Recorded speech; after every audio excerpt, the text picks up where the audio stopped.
So these past couple months, Minecraft speedrunning has come further into the public eye than it's been for a long time. With Dream getting so big via Minecraft Manhunt and the game's overall resurgence in this past year, we've seen hundreds of big streamers giving it a try over the past few weeks. Zoomers LULW was blown.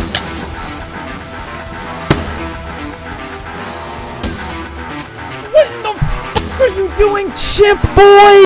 Nope, no, I'm dead. Man. If only I'd had. Hi, welcome to my channel where I talk about things that interest me because that's all I do all the time.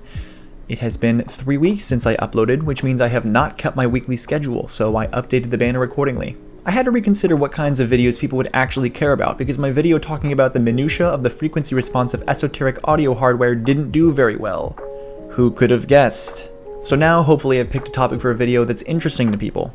So in the past few months, I've become increasingly interested in Minecraft random seed any % glitchless speedruns. That is to say, playing a randomized Minecraft world start to finish without using any glitches as fast as you can. Not only have I become more interested in these speedruns recently, but the community has been at a bit of a spicy moment in time recently, with new rules being put in place, new runs taking top of the charts, and suspicious happenings taking place in the middle of big runs. For those of you who aren't acquainted with the Minecraft speedrunning scene, I'll give it a brief introduction. Minecraft speedrunning as we know it today started when the game actually released into version 1.0, adding the Ender Dragon boss fight, which gave the game an actual ending that players could work towards. It was around this time that the set seed and random seed categories split, and you can find runs that are over 7 years old on the speedrun.com scoreboard. A few updates to the game have implemented changes that have allowed speedrunners to beat the game with much faster times. This means that as of now, there are 3 different categories for the types of speedruns you're doing based on what version of the game you're playing: pre 1.9, 1.9 to 1.15, and 1.16 plus. As of now, the preferred speedrun path is something along the lines of: make new worlds until you spawn near a village, get hay bales, beds, and iron, get a flint, make a portal in a lava lake, get gold, find a fortress, get blaze rods and trade with piglins for ender pearls, go back to the overworld, make eyes of ender and locate a stronghold, enter the end dimension, wait for the dragon to perch, blow up beds in her face while she tries to spin around, and stand in the portal and wait for the title sequence. This can all be done in under 15 minutes.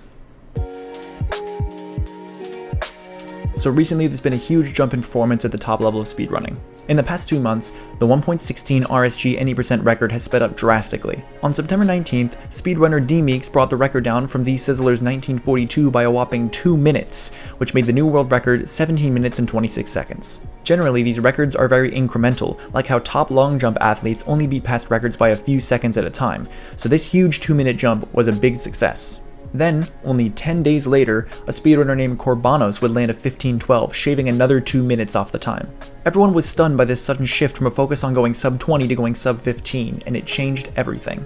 At this point, speedrunners were starting to kill runs off midway through if they didn't expect a sub 20. On November 3rd though, lightning struck yet again, and Koroway actually managed to sub 15, landing us with a new world record at 14 minutes and 39 seconds.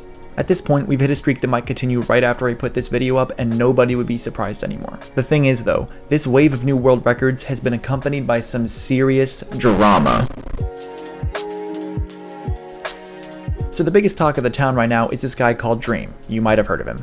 He's a top level Minecraft speedrunner who has literally beat Minecraft without dying while 4 of his friends chase him down at once. On October 19th, a YouTuber named Shell Guy made an awkward yet charming video where he did everything short of accuse Dream of changing the game's code to raise his chance of getting ender pearls from piglin trades. Normally you have under a 5% chance of getting ender pearls from a piglin trade, but Dream had been getting much higher rates over his past streams. According to Shell Guy's math, the chance of Dream getting as lucky as he did as many times as he did was about a 1 in 40 billion chance, which is pretty wild. I personally would be very upset if he faked it, but I also wouldn't be very surprised if he didn't, because statistics is a fake science and never proves anything.